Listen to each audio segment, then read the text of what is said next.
Apa yang perlu kita lakukan singkat ikhwan dan akhwat? Al-awwal, yang pertama. Ya. Dalam menyikapi ujian dan cobaan ini yang perlu kita lakukan yang pertama adalah silakan dilihat surat Az-Zariyat ya. Atau surat yang ke-51 ayat 5. Yang perlu kita lakukan yang pertama dalam menghadapi ujian dan cobaan adalah yang pertama kembali kepada Allah. Karena Allah yang menyuruh kita di dalam surat yang ke-51 ayat 50. Ya.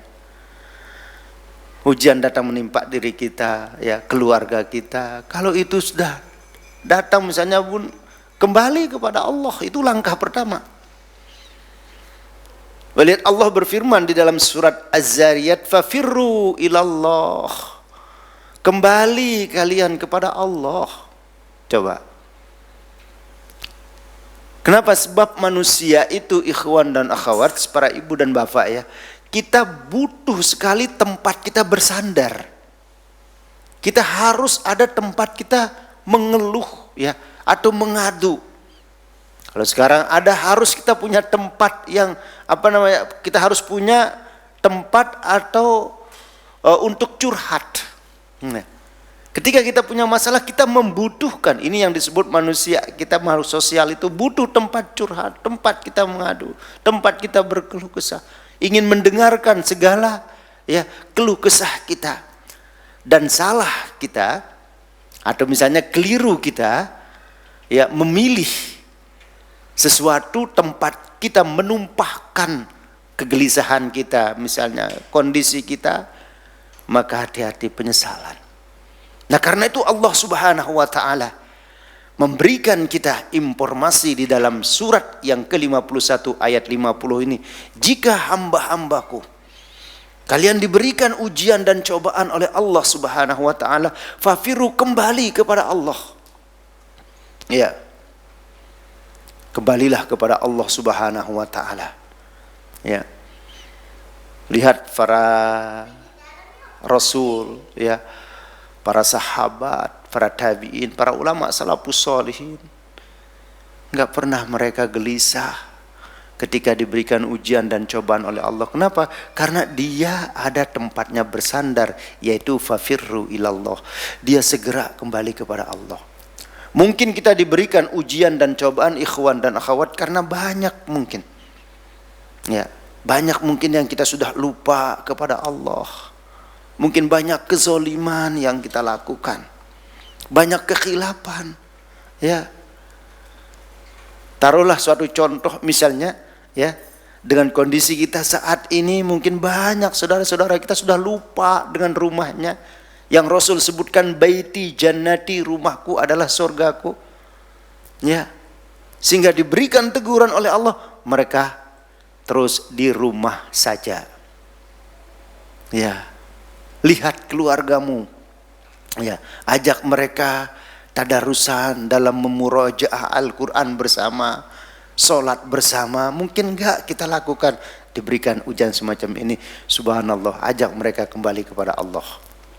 Rasulullah sallallahu alaihi wasallam, ikhwan dan akhwat, dalam satu riwayat menyebutkan, man aslaha, ya, ma bainahu wa bainallah. Rasulullah menyebutkan man aslaha, barang siapa yang aslaha yuslihu, islah, memperbaiki. Ya, kalau ada orang yang tidak saling tegur sapa, ya, dia enggak saling tegur sama temannya, islah dong, damai, perbaiki. Kenapa kamu enggak saling tegur dengan sahabat temanmu, ya? Karena ada satu hal yang membuat dia enggak saling tegur, maka islahlah, coba. Ya, perbaiki hubunganmu. Nah, di sini maksudnya aslaha. Barang siapa yang memperbaiki hubungannya dengan Allah Subhanahu wa taala. Ya. Man aslaha ma bainahu wa bainallah. Barang siapa yang terus-menerus memperbaiki, sibuk dialah, ya. Dalam berapa bulan ini kita sibuk memperbaiki hubungan kita dengan Allah Subhanahu wa taala. Aslahallahu ma bainahu wa bainan nas.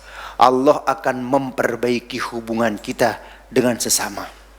Artinya apa ikhwan dan akhwat? Siapa yang terus menerus hamba-hambanya, siapa yang umat Nabi Muhammad sallallahu alaihi wasallam yang terus berusaha menerus ya memperbaiki hubungan dengan Allah, Allah akan turun tangan memperbaiki hidup kita, memperbaiki cara kita berpikir, ya, memperbaiki ide-ide kita, ya.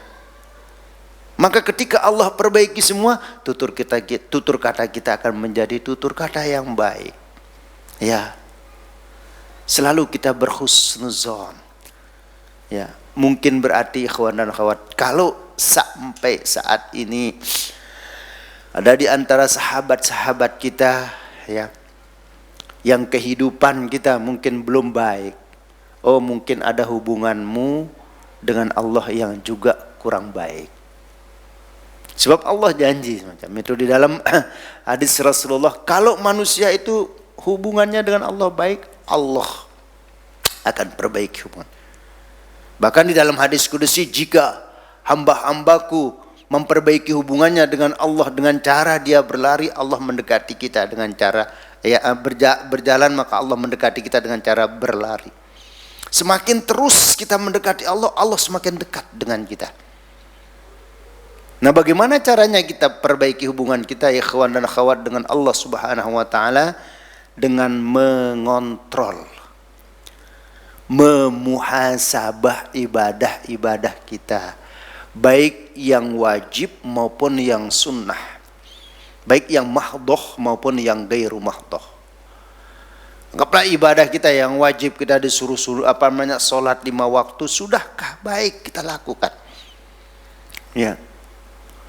Sebab seorang hamba ya, kalau mendekatkan diri kepada Allah, pertama yang harus dia lakukan kontrol yang wajib terlebih dahulu. Perbaiki perintah-perintah Allah yang wajib, sholatmu jaga. Setelah bagus yang wajib, tingkatkan, dekatkan diri kepada Allah melalui amalan-amalan yang sunnah. Ini 2 cara kita memperbaiki hubungan dengan Allah Subhanahu wa taala. Ikhwan dan akhwat ya, tingkatkan ibadah kita, tingkatkan kekhusyuan kita, perbanyak doa-doa kita lah. Ya. Biasanya kan kalau ada seorang itu diberikan ujian, cobaan oleh Allah, ya, semakin tinggi kekhusyuannya dalam berdoa. Ya, coba tingkatkan, perbanyak doa-doa kita, kekhusyuan kita. Ya, ini cara kita perbaiki hubungan kita dengan Allah Subhanahu wa taala. Nah, karena itulah ya langkah kita yang pertama, ikhwan dan akhwat, ya, maka hendaknya kita fafirru ilallah, kembali kita kepada Allah Subhanahu wa taala, ya. Enggak ada lain. Jangankan dalam ujian yang berat, ujian itu misalnya ringan saja, segeralah kembali kepada Allah. Apakah tengah malam kita menghamparkan sejadah, melazimkan diri qiyamul lail, mengambil air wudu, kita sholat sunnah, ya. Apalagi kita lakukan sholat sunnah, tasbih kita, subhanallah. Kondisi ikhwan dan akhwat, jangan kita tinggalkan yang namanya ya juga sholat tasbih, perlu sekali saat sekarang ini. Nah, ini yang pertama ya, fafirru ilallah. Cara kita menghadapi suatu ujian dan cobaan itu kembali kepada Allah Subhanahu wa taala. Akan Allah berikan solusi yang baik, ya.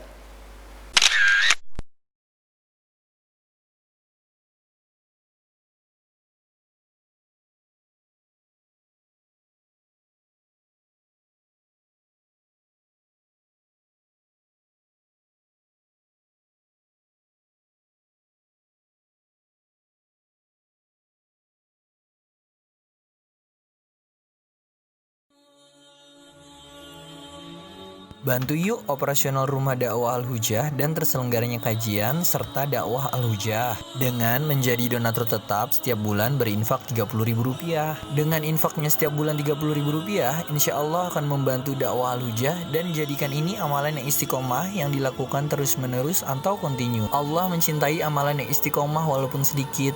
Terus istiqomah setiap bulan, jangan berhenti. Karena Allah mencintai hambanya yang istiqomah. Dan insya Allah ini akan menjadi amal soleh jariah dengan menyebarnya ilmu yang bermanfaat. Yuk salurkan amalan istiqomahnya setiap tanggal 3 setiap bulannya melalui Bank Sentral Asia dengan nomor rekening 27660155554 atas nama Dedi Harveni. Dan Mandiri Syariah dengan nomor rekening 71022862999 atas nama Dedi Harveni.